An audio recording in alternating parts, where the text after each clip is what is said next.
Yeah. All right, we're loading in right now.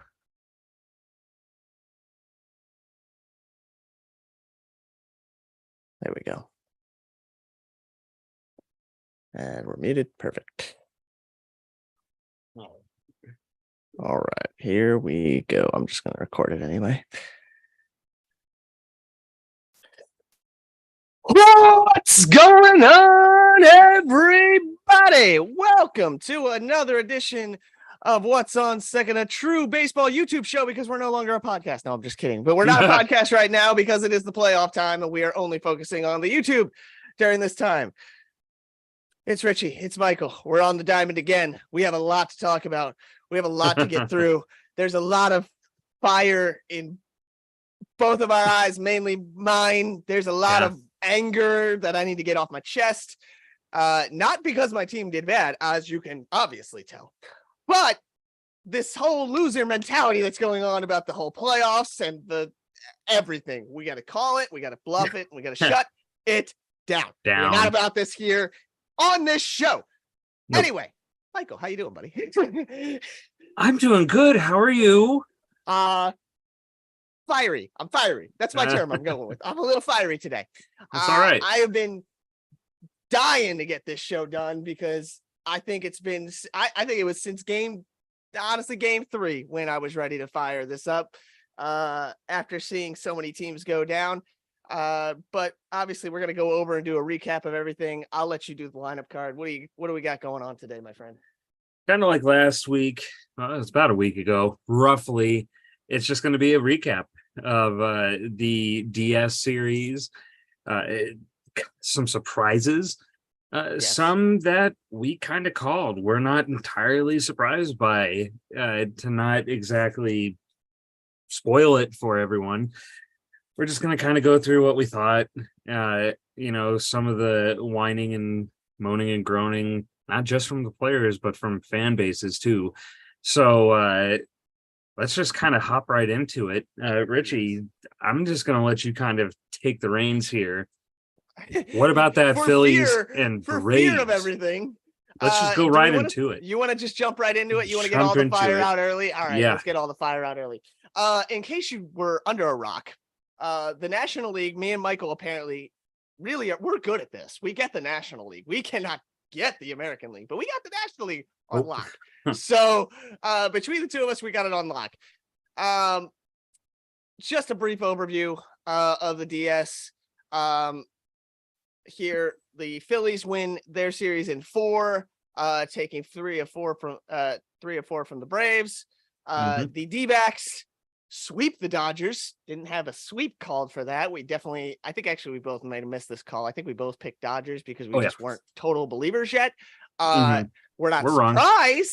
We kind of had this in the back of our minds, and we'll explain why. The Rangers, we definitely did not have this called at all. Swept the Orioles. Boat raced the Orioles for the most part. Just dust jacketed them. It was kind of a like, what the heck happened here? Yep. And then the Houston Astros defeat the Minnesota Twins in 4 games as well. Very on par with Houston's, track record in the postseason. I mean, nothing surprising there at all. If anything, the most not surprising thing we had happen in the postseason was Houston beating Minnesota, how they beat them. Pretty handily. But you want to jump right into this with the Braves and the Phillies series. We got to get it out of here.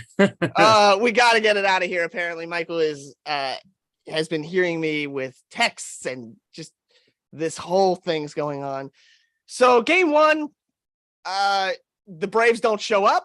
The Phillies minorly show up. I wouldn't even call it a great game. I mean, neither team blew anybody out by any stretch of the imagination. I'll put it this way. Strider had a good game. Strider had a great game. Strider had a great game, and his team let him down horribly. Horribly. In case you did not know, Bryce Harper is that man. Attaboy Harper. Attaboy Harper. We're going to get to that in a minute. But, Bryce Harper goes and hits the solo home run. That's really the only thing of note that really happened there. The biggest thing is Topper won that game. Topper managed that game to a T. He took Ranger Suarez out with 2 runners on in a scary situation, went to a bullpen game after 4 innings. They made it a bullpen game, and the Braves scored no runs the entire time. The only thing Strider did was he had 1 bad error on a throw over, which, I mean, Happens. his first one all year. Yeah. Forgive the guy, but he doesn't like fans in the bowl, so maybe that was the problem. There were so many fans in that building. It was too loud for them at Truist Stadium that day. But game 2, honestly, the Phillies let one go. The only game where the Braves came into the play and actually had a good game, and that was only in the last 2 innings, really capitalizing on the error by Trey Turner. With the throw in where he kind of booted it. Acuna scores, gets life into that building. And they took the momentum and they ran with it. It was a great job by them in game 2. They did what they had to do. Trevor Hoffman, we need to not throw the pitch that speeds up a guy's bat. I'm sorry, I said Trevor Hoffman. I meant Jeff Hoffman. Trevor Hoffman's a Hall of Famer. You got a ways to go. Yeah, you got a ways to go to get to that one, Jeff.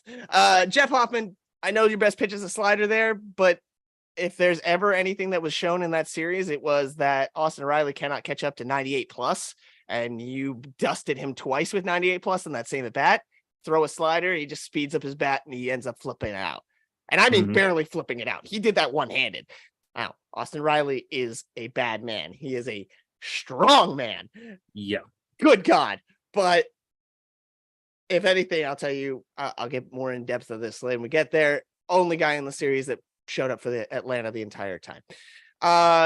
Game 3, the boat race game, as I would like to call it, or the Attaboy Harper game. Well, I guess we should put on this touch right there. At game 2, obviously, Michael Harris makes the biggest play of all time. Running down that play by Castellanos. Castellanos hit a good charge into that. Yeah. I don't know if you saw the stats on this or not, but the stat on this hit was that is a hit, like it's one of those advanced metrics that mean nothing, but it's like the average on that hit with that ball is like over 800. Just because of where it lands. It's probably going to be a double. Harper's already on his horse. He's probably going to score. Game should be tied at that point. Rysel is in danger. Michael Harris makes the play of his life. Absolutely. I mean, defensively, nobody played better than Michael Harris that series. Runs it down to the wall, throws it back in, missed his cutoff man. But again, Austin Riley being Austin Riley happens to be right there, scoops it, throws to first, double play. Attaboy. After that game, that was Bryce Harper that he got doubled off to, just as a note, in case you were, again, under a rock. They go into the clubhouse, and this is where I think the turning point comes into the series. Oh, without a doubt. Well, I think it's twofold. So I don't know if you heard Nick Castellanos' comments after that game. The call was, hey, we came in here and we did a job. And Harper said the same thing too. We came in here, the job was to split. We needed to get 1 here. Should we have gotten 2? Absolutely. But this team's known for one thing. We get punched in the mouth and we come back. Big note to put in there. Okay, cool. The other thing that happened is in the clubhouse with reporters there. Big caveat. We're going to get into this later. But with reporters there, Orlando Arcia starts yelling, "Attaboy Harper," talking about how Harper gets doubled off. Now, Harper should not have been doubled off. He probably should have sat at second base and done what he should have done. But honestly, if you looked at where that ball was hit, Michael Harris is the only person that was going to make that play, and he made it. Kudos to him. Hat tip. Great job.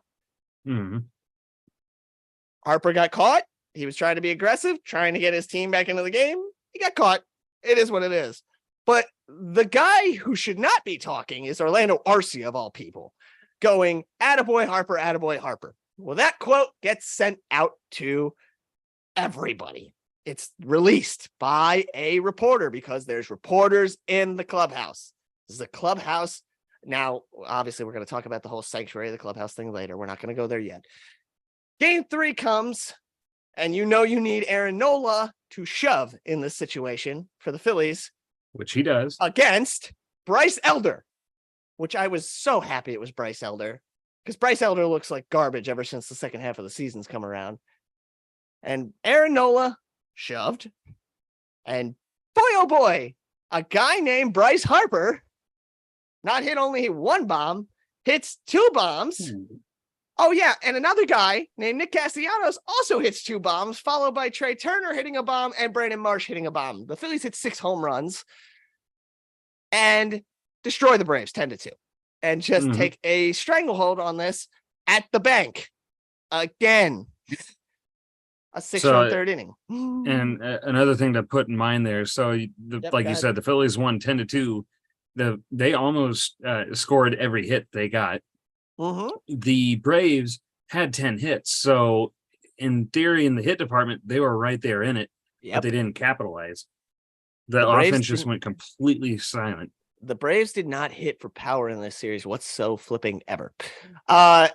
Thursday comes and it's the most stressful game of my entire life. As Ranger Suarez had to do one job and he needed to go out and shove against Spencer Strider. Now, Spencer Strider pitched well. Again, none of this fault is on Spencer Strider. I wouldn't even blame Max Fried that much. Nope. Anything or like Austin that. Riley. Or Austin Riley. He's the only other guy that showed up too. He's the only offense they had, seeing as he's the only one who scored their run in that game. The Phillies win, spoiler alert, 3-1 on this game 4 and take the series. Why it was so stressful is because after the 5th inning, Topper does the thing where he taps into his bullpen, but he does it in a weird reverse way. And if you watch this game, you will understand why you were on pins and needles the entire time, because he brought out his closing guys in the 6th, 7th, 6th and 7th innings and 8th inning, mostly 8th inning, beginning of the 8th inning, and had no closer left for the 9th. He reversed did it, which is the most terrifying thing of all time. If you've ever seen me, if you want to see what pacing in my room was like downstairs in my living room, I was full on pacing. It was not a fun time for me at all. Matt Strahm gets the save and the city goes into bedlam again. Great. Nick Castellanos is the MVP of the NLDS. I don't care what anybody says. He is the only person in the history of the game to have back-to-back multi-home run games. And I want you to understand something. He's the one that put the punch back in the mouth. Each of those games on game 3 and 4, the Phillies were down 1-0 for a half an inning because a guy named Nick Castellanos came back up in the bottom half of each of those innings that they took the lead on, the Braves, and hit a home run. So Nick Castellanos is the MVP of the NLDS. I know we don't really give those out here, but we're giving one out for him. Yeah. Spencer Strider, man, could you have made a stupider comment though with the I don't want fans in the ballpark thing? We all knew what you meant too, by the way. We know you meant the bank. He do not want to pitch at the bank. And you got everyone riled up on the side of the Phillies for that for you. You pitched great, though. Again, Spencer Strider is not the problem here. Spencer Strider did his job. He shoved twice. 3 runs. I think 3 runs, 2 of them earned on the first game, or one of them earned, maybe even on the first game. And then in game 4, he had 3 runs, all solo home runs. I mean, over 6 innings. The guy did his job. And so for the NLDS, he was 0-2 with a 2.84 ERA. That just, I mean, that's nuts. It sucks for him. I mean, it's like you said, you tip your cap because he shoved, but that just shows even more how that vaunted lineup of the Braves, who everyone was saying, oh, it's just the second coming of the 27 Yankees, murderers row. Yep. Which during the regular season it was, but now the Braves are starting to show that they're a regular season team, kind of like the Dodgers, but when you get to the playoffs, they just disappear. Now, obviously, both of those teams, they kind of have recent World Series championships. However you want to criticize the Dodgers is in 2020. Oh well, they won it, but they historically show up in the playoffs, and then that's about it. Yeah. Historically, that's what they've done. Is they don't show up in the playoffs. They're a great regular season team. Congratulations. You can win the NL East 100 times for all I care. I want the World Series. I'll be more than happy to watch you win the NL East 100 times to do that. Before we continue on here, because obviously we're going to go into the fans thing, the whole expose, let's get this loser mentality out of the way here because we need to talk about this. I'm sorry, Atlanta. This whole, the clubhouse is a sanctuary thing. It wasn't meant to be heard by Bryce Harper. Then don't say it. Like, why are you giving ammo to a guy that, first off, you don't need to give Harper ammo anyway. I mean, he's already Bryce Harper, but like, why wake the bear? Why poke it? Like, why give it any option? Just shut up. And of course, a guy named Orlando Arcia is not the guy who needs to poke the bear. If it's Ronald Acuna, fine. You want to play superstar versus superstar, fine. You want to do that? Yeah. That's cool. But it's every bit of that whole situation was such a loser's mentality out of that clubhouse. It wasn't even funny. And they're all trying to complain about it. Go ahead. I'm sorry. I keep interrupting. Yeah, no, you're good. You're good. Ronald Acuna Jr. apparently blamed the reporters for the Braves' loss in the NLDS, saying, "Oh God, roughly, I love this. When you walk around a clubhouse and feel like you're on eggshells, that sort of lingers with a team." He said after the Phillies 3-1 win, you have to think, if they don't print everything they hear, all the nasty things they do to us behind our back, this is a different series. We have a clearer mind. They handed Philadelphia the series. That's such a stupid take. Sure, maybe there is some itty bitty little shred of there's a tiny bit of umph maybe, to but it. But sure, the fact that they have to walk around on the eggshell. The media is not in the clubhouse the entire time. Day. So keep that in mind. This is after a good comeback win at home against one of our big, if not biggest rival. Media's going to be here. I'm going to watch what I say. Media leaves after post game. Attaboy Harper, and then he can cackle all he wants. Yep. Kevin Gossman tweeted out roughly the same thing, that it's terrible that they have to watch what they do in their own clubhouse. I'm sorry, if you go in your break room at work and you start crap talking your boss, that's technically your break room. But guess what? Your boss could hear it. Your boss could hear it. If you're at your own home, off the clock, and you crap talk your boss, you drop some information that you shouldn't be, and it gets back to your boss. Yeah, you might not be at work. You might not, it might be a situation where it has nothing to do with work, but if there's anyone around that it can get back to that person, you usually watch what you say. I mean, It's bad, apples and oranges analogy, but still, there's a time and a place.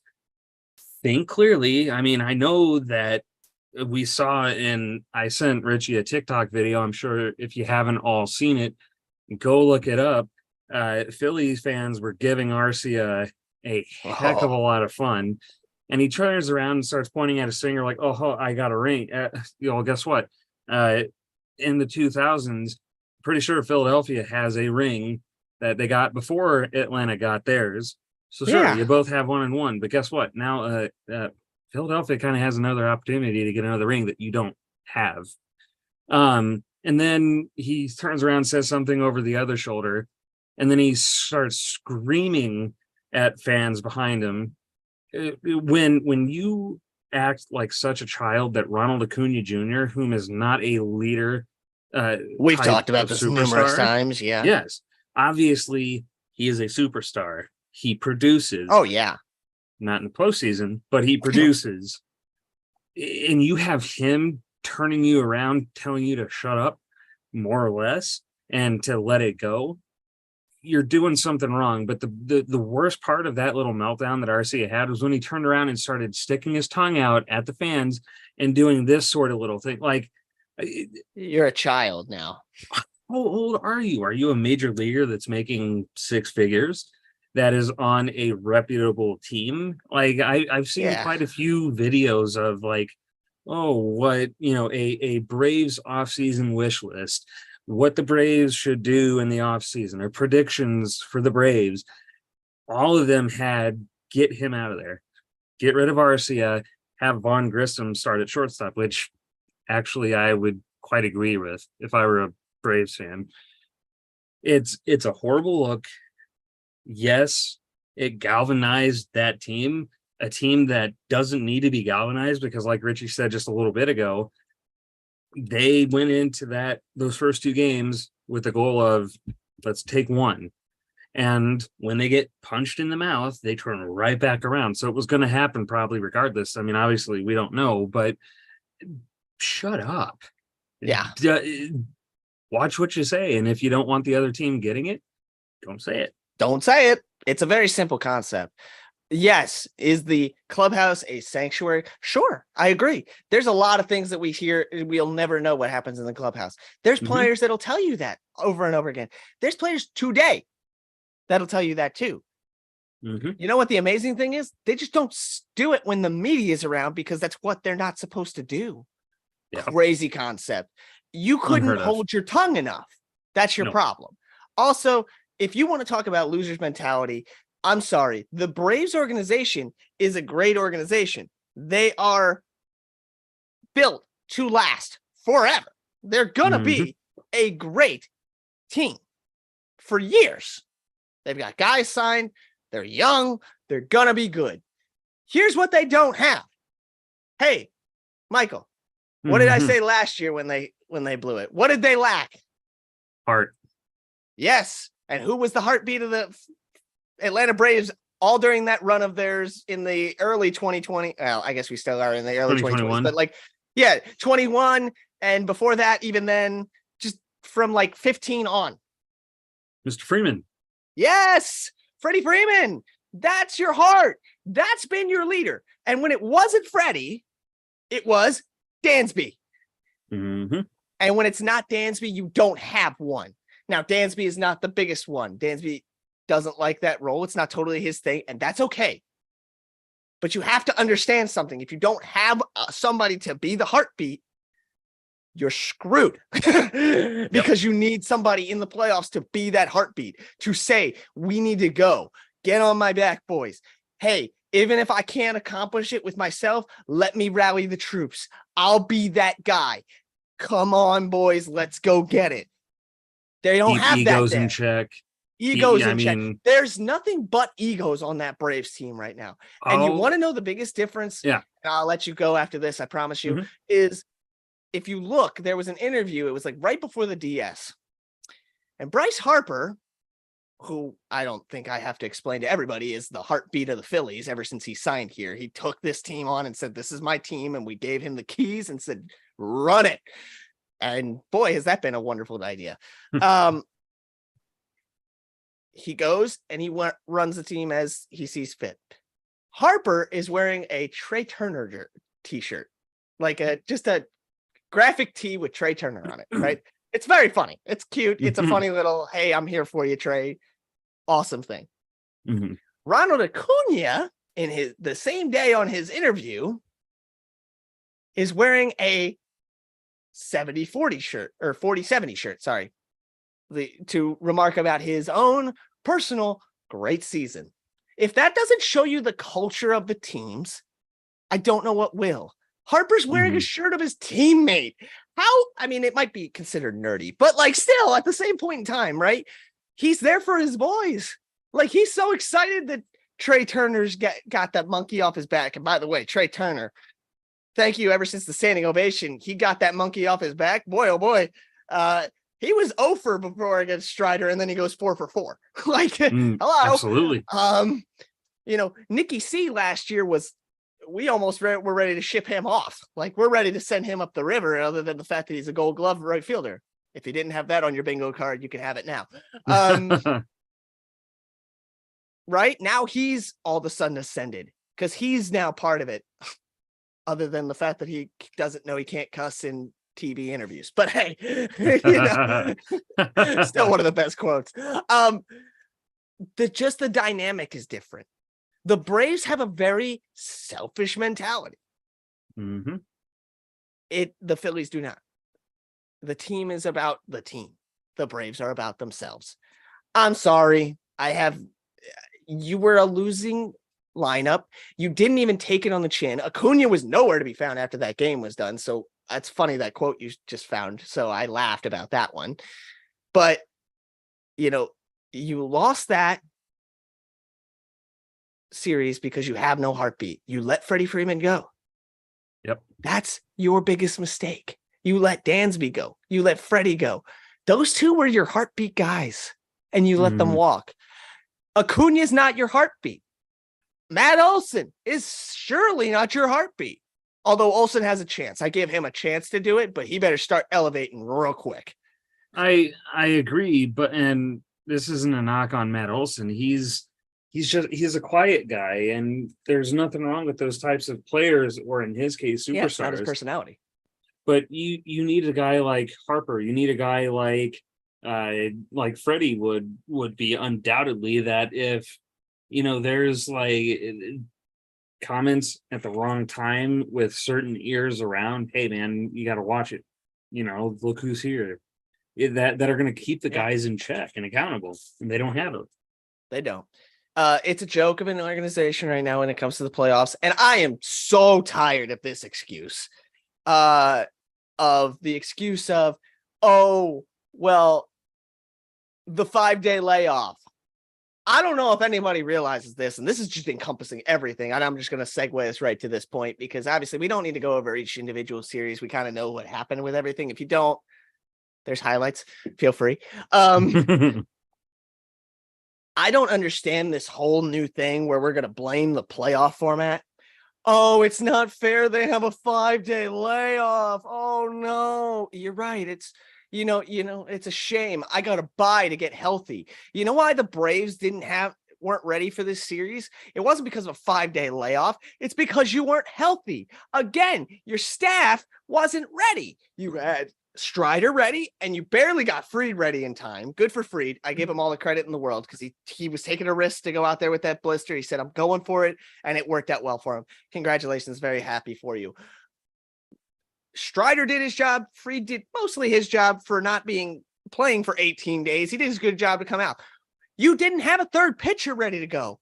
You had a choice between a kid that kid was pretty darn good when he came out of the bullpen just to eat innings for that Elder game, or Bryce Elder, or it was just a straight bullpen game, and you weren't ready. Charlie Morton wasn't available. This is the second year in a row you haven't had your third pitcher ready to go. It's not a surprise. Last year it was Strider with his oblique. This year it's Morton with his, I think it was either a finger or something, or a ankle or something weird. Definitely not something he could have pitched on, and it's not Charlie's fault. But you weren't ready. You had an excuse to get ready, and you weren't ready.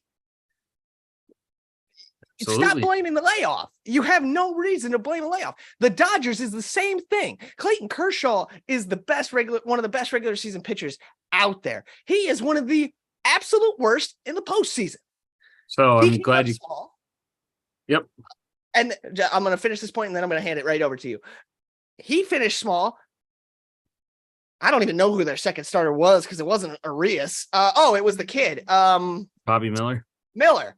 Miller's a rookie. He did his best, but he got shellacked in the first inning because he's not ready for that kind of showing and to be the number 2 guy, because your other guy who's supposed to be in that spot decided to go beat a woman and take off the list. Yeah. And your third starter is Lance Lynn, the guy who's given up the most home runs in baseball this year. And what did he do? He gave up 4 in an inning. Yep. You're not set up for success. I don't care what Mookie and Freddie did. Yes, they didn't show up, but it wouldn't have mattered. Not at all. There's no chance. And if you keep giving me this excuse of 5 days, I'm going to keep saying this. The team that won the World Series last year was, Michael? The Houston Astros. And what did they have? Layoff. Bingo. The only team that had a layoff that is moving on is the Houston Astros. Wow. You want to know something? It's amazing. It's almost like they know how to handle a problem and they tackle the issue. And it's not like these other teams, minus Baltimore. Baltimore, you might have been in an unfamiliar situation. I'm going to go with playoff inexperience for your thing more than anything with Baltimore. I don't blame you for the layoff. Even Baltimore didn't even blame it on the layoff. They just said we stunk, which thank you for being adults about it. But like, we just stunk. That was it. They said we weren't ready. We got beat. Simple enough. Go. I'm taking too much. No, you're good. So like you said, Clayton Kershaw is a first ballot Hall of Famer in the regular season. He is a last ballot, not Hall of Famer in the playoffs. His ERA from game 1 is 162. Oh, Jesus God. I've never seen an ERA that. So that is atrocious. terrifying. I mean, Arizona clobbered him 11-2. Oh, it was awful. This whole thing in terms of this layoff, part of me like gets it. Sure. Excuse me. You know, these guys are used to playing week in and week out for 162 games. I get that. I do. But look at the All-Star break. How do guys come out as hot after that as they were as the first half of the regular season ends? Some do, some don't. Yeah. Just like the playoffs. I mean, it's about the same excuse that I would say. It's the same kind of thing both ways, where it works and it doesn't, because it validates both arguments. Because yes, it can cool you off, but if there was fine, take the bye away. What are you going to do then? If you have to play the 6th seed, I can't think of what they would do if they took the byes away, because would you go like 1, 6, 2, 5, 3, and 4 play each other? What happens if that 6th seed takes out the 1 seed? Well, now it's another whole excuse. Yeah, and that's my main thing.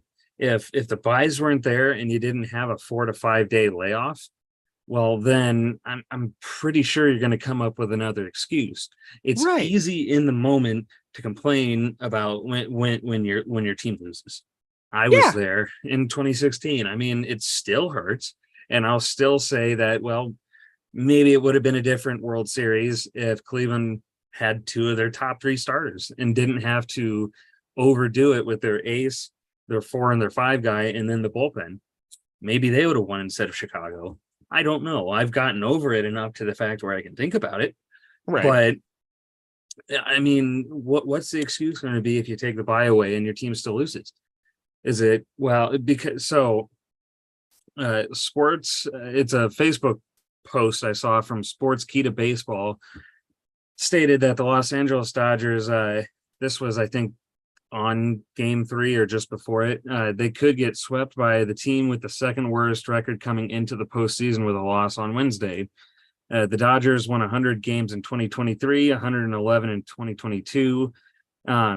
They won 106 games in 2021 and 106 games in 2019. Obviously, it was drastically lower amount in 2020 because there was only 60 games that year. But which is the only reason we think that they won that World Series, and you and I stick by this. Probably, in all honesty. In 3 of the last 4 full seasons of play, the Dodgers have had 100+ wins, yet have been knocked out in the NLDS. That is unacceptable, is what it's not Dusty Baker, the Astros manager, but it's Dusty Baker TV.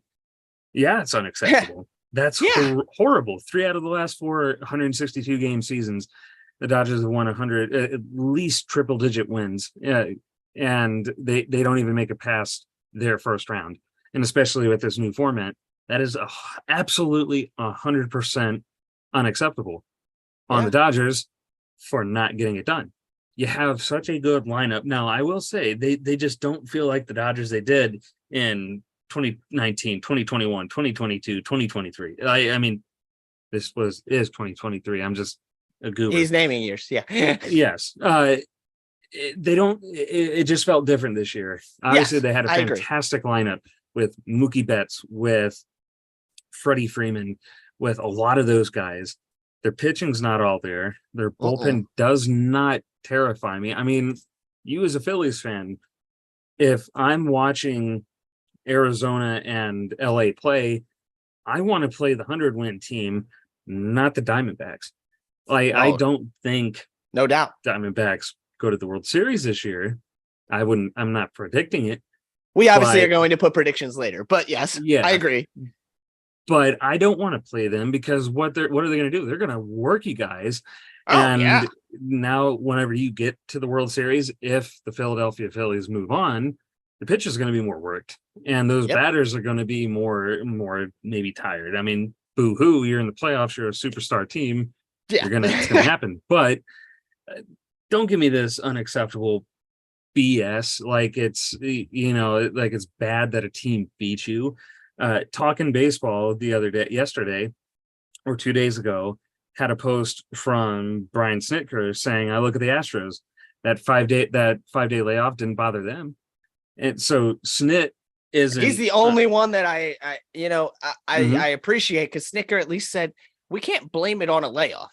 We did, and even he said we did everything possible. We did inter squad games, we did bullpens, we did batting practice. They had them working. They didn't just sit at home for 5 days. No.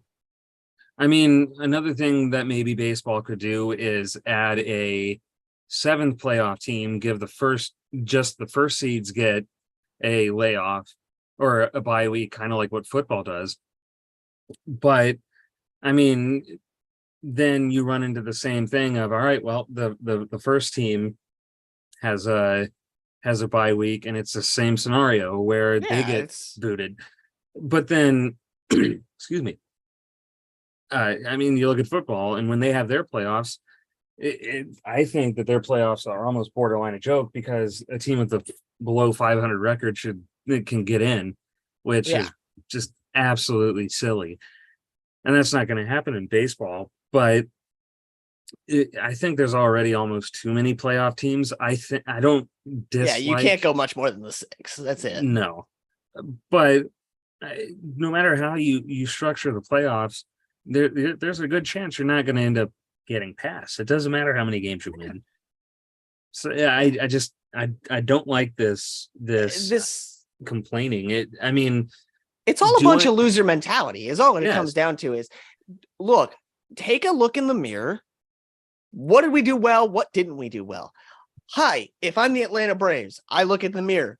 Spencer, you did great. Thanks for carrying the load. Max Fried, B-, but you did your job. Thanks for carrying some time.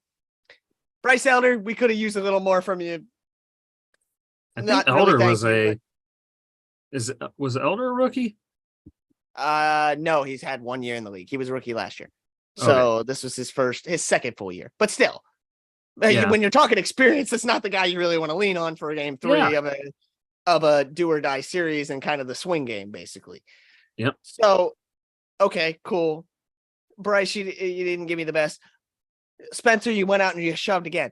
Like the bullpen, really, their bullpen, which does not terrify me ever, really did their job for the most part. They didn't really let anything explode. I mean, game 3 was already exploded by the time the bullpen came in there. So really, it's not their fault. I mean, you're just adding on.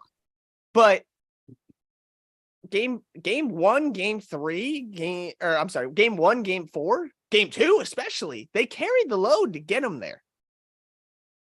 The bats didn't show up. If your name wasn't Austin Riley, you deserve to be looking in the mirror and saying, what did I do wrong? Yeah. Like, you weren't there. They had no clutch at bats.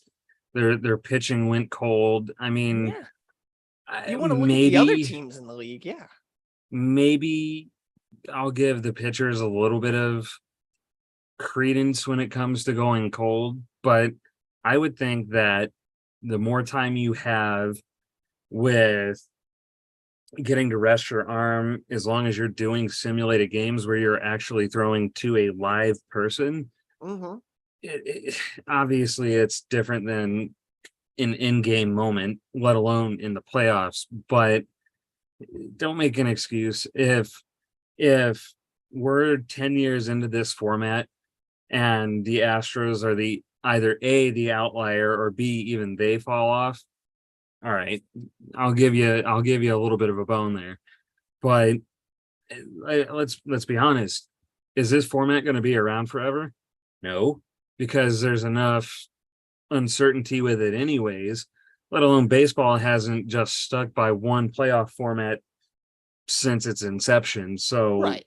It's going to probably change in the next 10 years, Yeah, whether they'll it's from evolve. adding another playoff team or maybe they get rid of the bye if enough teams in the union fight for it. Because I don't exactly see baseball being like, no, you don't, you can't, you have to have the bye. Because what if I'm baseball and I have enough of these teams complaining about it, I would just kind of say, okay, if you want to play right away, fine. You can play right away, because what does that do for them? It's more money, More more ratings. Yeah, revenue. I was going to say, you giving me more equity? Go ahead. Yeah, absolutely. The one thing they're not going to do is take away playoff teams, because the more teams they have in the playoffs, the more revenue and Right. equity they get. So that's why I could see them, if they do keep the bye, adding one more team. I don't want to see them add any more, because then you're going to start having teams that are below 500 getting in. Yeah, and And that's not where it should be. no, it's not. And I mean, say a Cleveland team somehow gets in the eighth seed of the MLB playoffs and just so happens to get hot, and they finish the regular season a couple games under 500 and they win the World Series.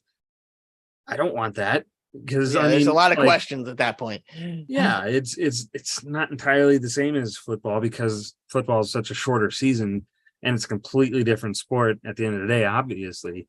So I want to see them do something to where maybe it's a little more productive. Like, yeah, do we want to see an Atlanta Braves 104 win team get knocked out right away? Maybe not. Do we want to see a 100 win Dodgers team get knocked out all the time in the first round? Probably not. But You got to show up put and up, play. put up or shut up Put up or at the shut end up. of the day. Yeah, it's simply put up or shut up. And look, here's the bottom line. Speaking of the Dodgers, maybe don't let Arizona get out to at least a 3-run lead every single first inning. Like, I don't know. That might be a good idea. It could Just a help. thought. I mean, it could help. If you're Baltimore, I'm looking at Baltimore, who has, again, not complained this entire time. Not one Mhm. Baltimore fan. This is literally only coming from the NL side. I haven't heard a complaint from the Houston teams. I haven't heard a complaint from Baltimore. It's literally all the NL. And it's because you have 100-win teams that show up small in the playoffs. Well, maybe you need to look at your managers. I'm sorry, Dave Roberts is an atrocious manager in the playoffs. He's god awful. And yet the Dodgers keep on getting 100-win seasons. So they say, oh, no, Dave's good, man. Keep him riding. Keep him riding.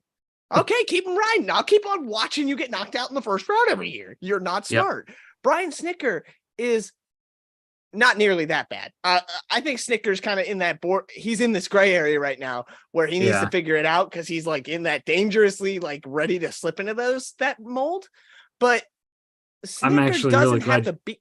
He doesn't have a beat on his team. Yeah. I'm glad you brought that up, because I just saw someone pretty much say the same thing, that Snitker is getting really close to Dave Roberts level, which, I mean, I'm kind of surprised Dave's still around. You look at, it's terrible. You look at the Yankees with Girardi, same thing. I mean, outside of the one World Series they won in 2009 for number 27, he had fantastic teams, played well in the regular season, got to the playoffs, and then just disappeared, let alone made stupid decisions, a la 2017, when Lonnie Chisenhall supposedly got hit by the pitch to load the bases. When on replay, it clearly showed that it went off the knob, and Girardi was like, oh no, I'm not going to review it. That would be a perfect opportunity to review it. Yeah, you get two of them in the playoffs. Throw it. Even if it misses, who cares? Yep.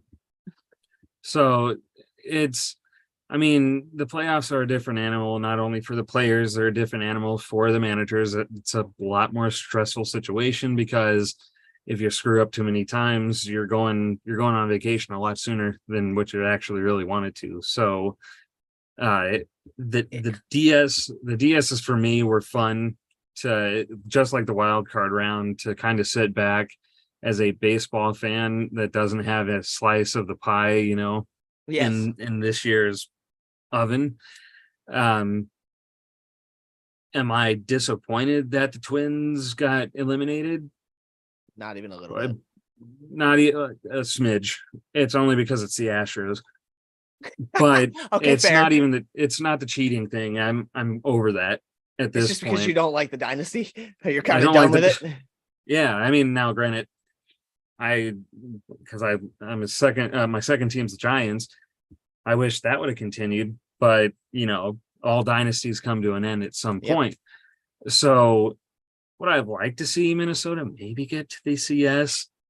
No, but it was honestly nice to see them get through their bugaboo in terms of Yeah. getting a win. But hopefully that doesn't energize them for years to come. It was unfortunate to see the Orioles get knocked out so soon. Whether it was because they cooled off too much, I don't think so, because those guys are so young that they might cool off, but they've got all that energy. You can't tell me that that's the main reason they got bounced. No, No. they just lost. They went on a losing streak at the wrong time. They also didn't lose by that much. If you look at the No. Texas Baltimore series, they're mostly one run games. There we go. Yeah, I get the word game vomit one- too sometimes. I do it daily. It's all right. Yeah. Game 1 was 3-2. Game 2, when it loads in, was all right. That was a slugfest, but it was 11-8. But they were right there. Exactly. And then game 3 was the one where they were not. They lost 7-1. So they kind of threw it. At that point, they saw once they lost saw the writing on the wall. The momentum hit and the silver writing hit, and they just couldn't get it going. And shout out to the Texas team. Like, let's give credit where credit's due. Texas played their rear ends off. Yeah. I'm sorry. I don't think Brandon Hyde is going to sit there and cry just like Snitker about, getting bounced. And I would almost want to guarantee that if any of his players tried to do that, he'd shut that down real quick. Yeah, really fast. But it's just it's that thing to me. Like, Baltimore, they got in over their heads. They're learning. This team's. You want to bet on a team that's going to be back in the playoffs next year, or is going to be scary for years to come? Baltimore's it, dude. They're not even close to being ready yet. The number one prospect hasn't come up yet, and that's Jackson Holliday, in case you didn't know. And he's 19 and has already ascended to being like, he's knocking on the door. He'll be in the majors next year. Like, if he's not, I will sell my kidney. That's how sure of that I am. Yeah. He's the real deal team. What I will say is each of these teams that are in right now, that's the Final Four, all have a really good manager that has a heartbeat with the team. They know what their team does, and they can do what they make their calls, and their team is 100%. We got Dusty's back. We got Boch's back. We got Tomper's back. We got Lavello's back. They trust everything those guys are saying. Go ahead. They trust everything they're saying. I'm going to piggyback off of this kind of like subtopic you brought up here with managers. Yeah. You look at Thompson last year coming in, taking over for Girardi. He had the players' trust, and he had their back. So in turn, the players had his trust, and they had his back. They play together as a unit, and they hold each other accountable. Then you look at Dusty. Everywhere he's gone, even though he didn't have World Series success until he was with Houston, he still had the respect of all the clubhouses he had. So that entire team, I kind of feel like Houston might be, I don't want to say they're going over their potential, because they're the defending champs. They really didn't lose that many people. When you have Yordan Alvarez, who's a superhuman, you're going to have a great chance of winning that day. Yep. They're not as intimidating as what they have been, but I agree. Dusty pulls the best out. with the Rangers, like you said, they have Bochy. He was a part of that dynasty in San Francisco. I think without him, maybe they win one. But yeah, maybe. I mean, on top of that, though, I think one year they won the division, one of the 3 championship years. I don't remember which one, but the other ones they had to play in the wild card game. So, and that one was the single elimination. I'm sorry, if I'm a wild card team, if I'm getting into the playoffs, at least give me a 3-game series, Right? like what we have now. Because sure, now one thing that I saw floated as an idea to kind of help this situation with the format is change the DS to a best of 7, which I would agree. That's about the only thing I might agree.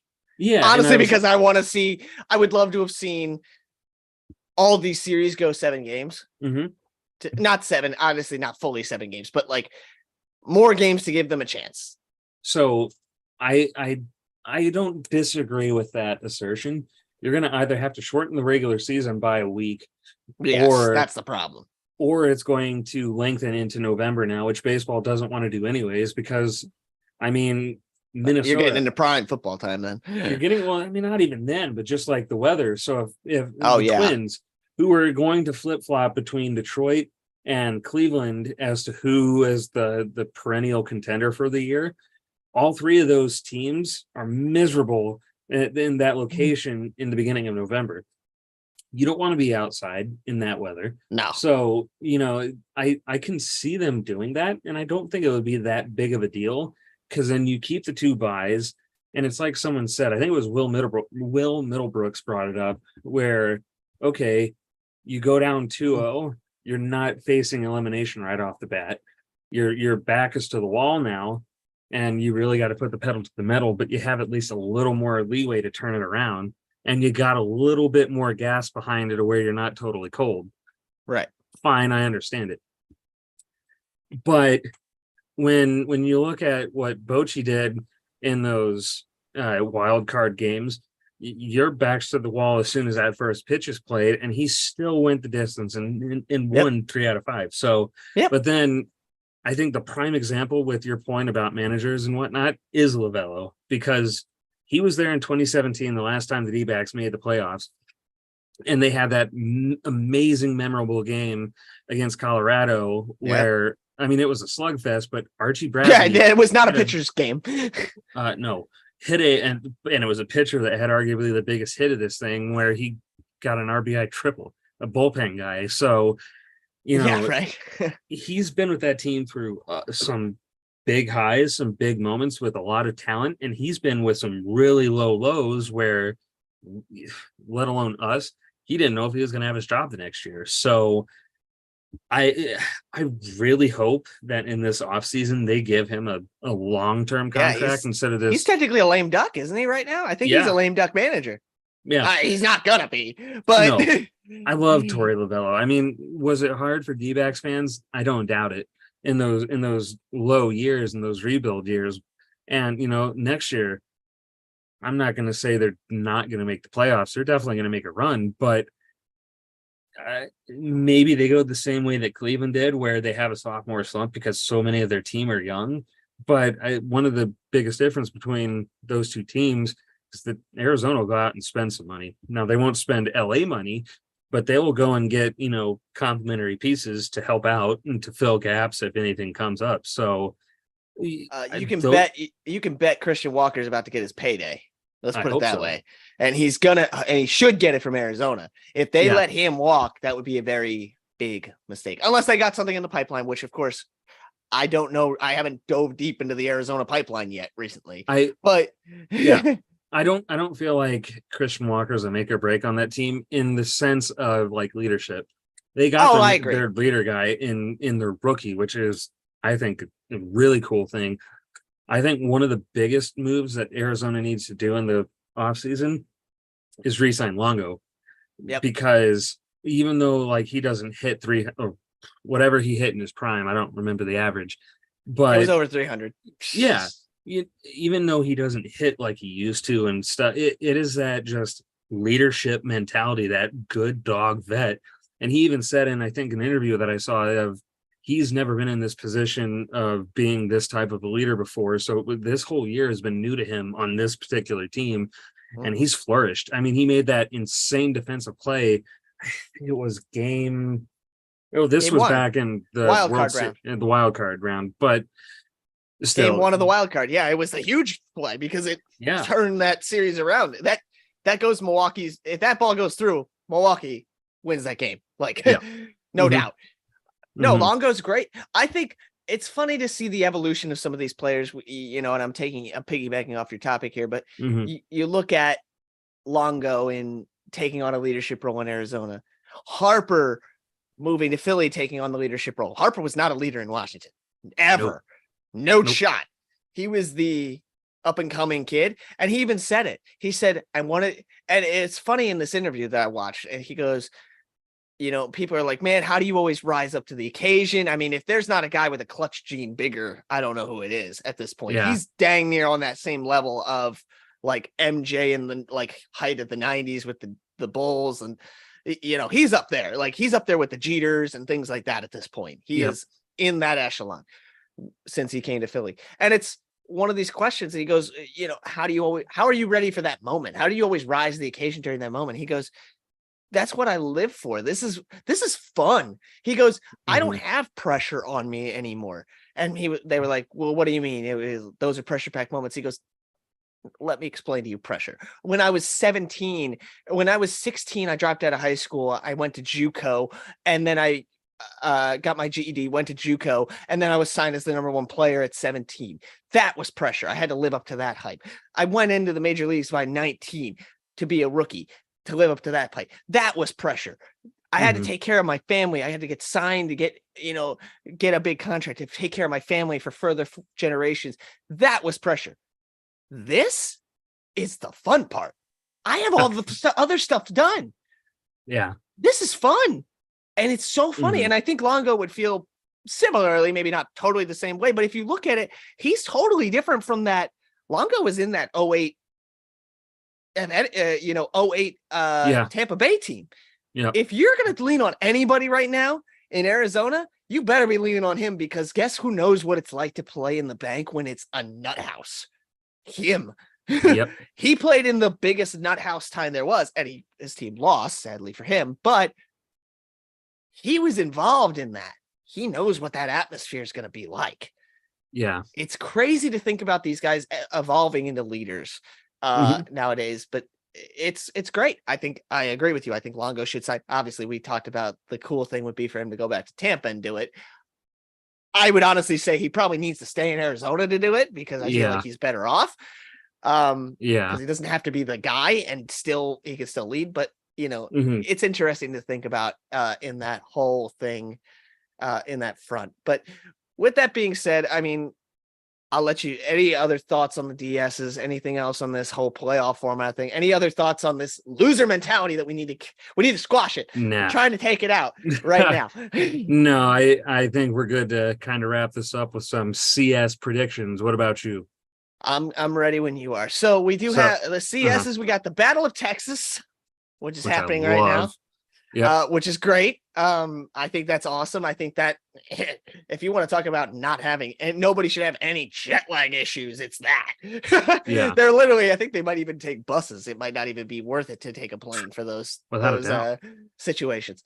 So you have the Battle of Texas, and then you have the scrappy underdogs versus the Bedlam at the Bank, which this is the first series since forever with this new brand of Phillies team that they've actually had home field advantage. So this is kind of the first time that we're doing something differently.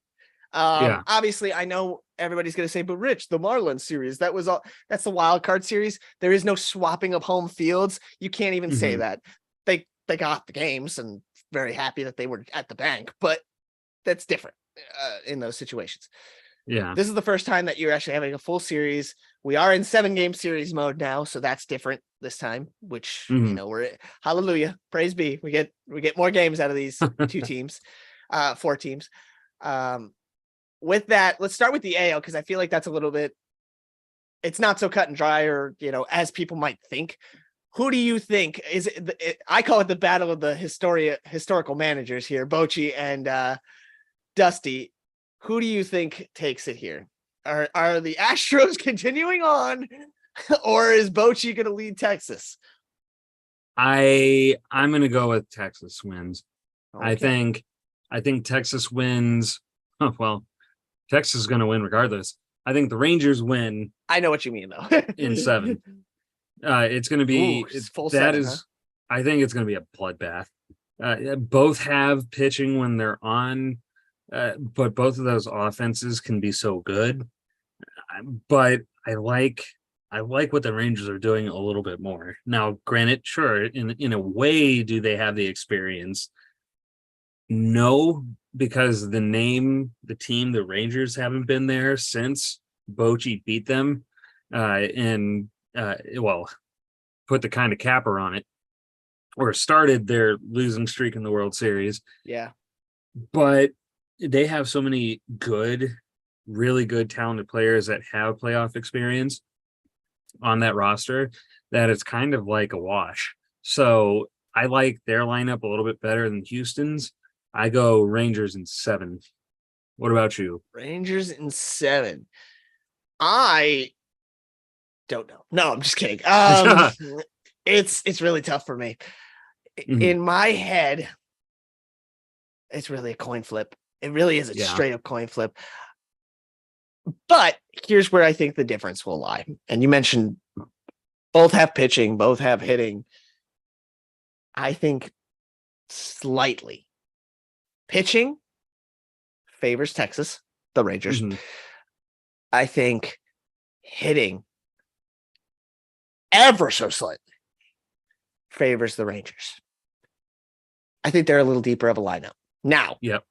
that will also entail those kids that are hot staying hot. Like Yeah. Jung has to stay hot. That kid, what's his name? The lefty that I can't remember his name right now.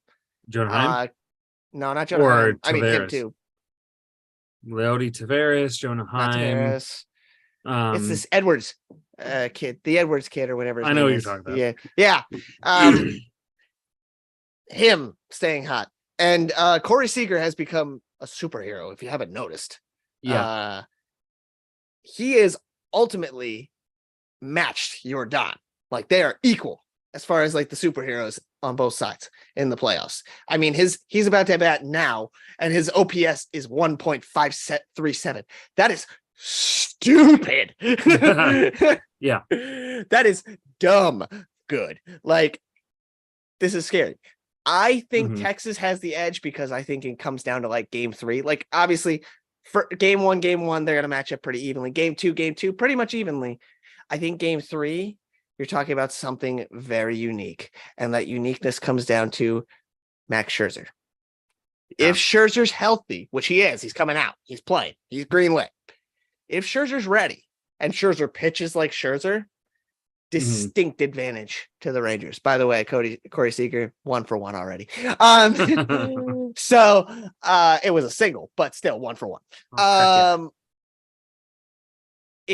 That's wild to me to not have just the power in that lineup. I would have to go Rangers. I go Rangers in the Ranger. Who has the home field? Houston does. Rangers. I think I call Rangers in 5, believe it or not. Here's the reason. The Rangers need to do one thing. They need to steal a game on the road. Yeah. If they steal a game in Houston, they need to finish it in Arlington. Yeah. If they go back to Houston, they do not stand a chance because then Houston gets 2 games at home. Yeah. And I think that's just too much at that point. I would love to see it go 7. I think it would be entertaining as sin, but I have Texas in 5 for that reason. Okay. If it all goes that way. We'll see. Yeah. To the NL side, which starts tomorrow with Arizona and Philadelphia. What are you thinking there, my friend? I think that one goes a little longer than what people are going to say. I would agree. I think it's going to ultimately be Philadelphia in 6. So not a full 7. I think Arizona gets 2 wins. I think they'll end up getting a win in Philly. I think they also get a win at home. But both teams are hot. Both teams' pitching was there in their respective series. Part of the reason I give Philadelphia the edge outside of being the defending National League champs is Gallen looked a little, I don't want to say shaky during his 2 starts, but he had to work a lot in those first few innings. So he wasn't as sharp as he could be. However, that's not to say that he had some nasty pitches. He had some absolutely like, oh, he broke Freddie Freeman at one point. Yeah. Yeah, and there was a sick pitch because he threw a high fastball that Freddie he tunneled them all. It was nuts. And then he dropped it. I think it was honestly a hanging breaking ball, but the way that it started was right where that high fastball went. That was called a ball, and then dropped, boom, right in the middle, right into the heart. Yeah. So, but because Arizona's pitching wasn't 100%, I'm gonna definitely lean Philadelphia, and I think kind of comfortably lean Philly, but I didn't see them sweeping LA the way they did, so that's why I can't totally sleep on him. Philly in 6.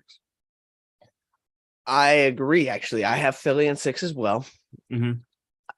Gallen's a Philly guy, so I think he's going to throw us one because he's a good guy like that. I think he's from this area. If you're not familiar, he's from Philadelphia area. He was joking. He said that on game 4 after they had swept in the pregame when he was on with the pregame guys, he said, "Oh yeah, I'm sure like half of my family is up in the stands in Philadelphia right now." So you can imagine they're going to be there for his when Gallen's actually there. So, but I think Gallen's not my worry, and I'll give you the reason why. I think Gallen's going to be great. I think he and Wheeler is going to be a fun matchup to watch. I agree with you. He wasn't perfectly on par in where he was, but I will be much worried. The pitcher that I'm more worried about, and it's just so stupid, is Merrill Kelly. And the reason is he's just that kind of pitcher that the Phillies stink around for no reason. It has nothing to do with any logistics, analytics, anything like it. They just stink around those kind of pitchers. And that's what it is. So I think he actually steals the one. I think he's the one that steals it from Philadelphia in that situation with Nola. So on the hill in game 2. I hope I'm wrong. Again, I hope the bank rocks and it terrifies them and screws them all up. But I definitely don't think it's a sweep. I think definitely you're looking at it in the 6. I think Philly needs to just go take 1 out there, and I feel like they'd be satisfied. If they could take 2, great, because obviously there's 3 games in a row out there. They'll do that. But I would agree. Philly, and the other thing, I don't think Arizona has the pitching depth. When you talk about a 7-game series, who's pitching game 3 is Fat. It's probably going to be Fat. Or Fat, however you pronounce it. Whatever you want to pronounce it. I will say about him, though, from watching him in the division series and in the wild card, he was a little shaky. The division series, he looked good. Yeah, he locked down. Yeah, and that was against a better Dodgers team or a lineup. I would agree. Albeit that was cool. Don't sleep on him. I don't sleep on him. I sleep on game 4. Who's game 4 going to be? But give me Ranger. You're telling me that Ranger Suarez, who has already pitched in big games, is going against Fat. I'll take those odds. You're telling me that no name number 3 is going to pitch game 4, or it's going to be a bullpen game. Like, I'll take my odds with, God forbid, I hope it's not Taijuan Walker, but even if it's Chris Sanchez, give me Chris Sanchez before you give me Taijuan Walker. But I don't sleep on Walker facing his old team. Don't forget about that, though. He might have a little bit of God. Yeah, but I don't want him to pitch. He can't pitch in the first inning. True. His ERA in the first inning is 8.0. It's 8.0 in the first inning against a team that just lit up the Dodgers in the first inning. Exactly. Yeah, like that's like not the odds I want to play. Yeah. No, thank you. I'll take my Mhm. odds with give me Chris Sanchez is a rookie. So With you got that, Philly but in I have 6. Philly in 6 as well. Philly will come home to finish it in 6. I think that Arizona's going to get a couple games out of it to I push think it so there. too. They're too good. They've got too much energy. They're feeling it. They're going to be a thorn in LA's side. If I were Diamondbacks fans, part of me would want to take down the Dodgers as NL champs. But you know what? With how LA's played, just stick to the wild card. Yeah, it's fine. Yeah. Ride it out. But with that being said, guys, we're going to thank you for joining us for another edition of What's on Second, a true YouTube video. I don't know. This was another funny. I love just completely mind blanking right in the middle of my catchphrase. But this was a fun episode. I knew it was going to be a spicy one. Just if you wear the L, it happens. Cleveland Wear the L. Gotta wear it. Cannot win game series deciding games. I can't talk on live YouTube. It's all right. I've accepted it. And I'm hopefully going to have a job one day where I have to talk to a bunch of people. Woo! But no, this was a fun episode. We want to thank you for watching. Hit up the socials. Let us know what you think. Comment on these videos. Let us know. Give us some ideas. We have one more YouTube video coming out to you in probably about a week and a quarter. Depends on the series. Yeah, depends on the series. We're going to make sure this one, we will definitely do our best, so long as life doesn't get in the way, to get a video out before game 1 of the World Series. But after that, it'll probably be a couple days into November because I have to fly out for a wedding and then come back. We'll do a overall capping review episode that will be on the YouTube and will be edited for the podcast. Will be a podcast. That one will be. I promise I will edit that one. I went to go edit the video from, I don't even remember how long ago.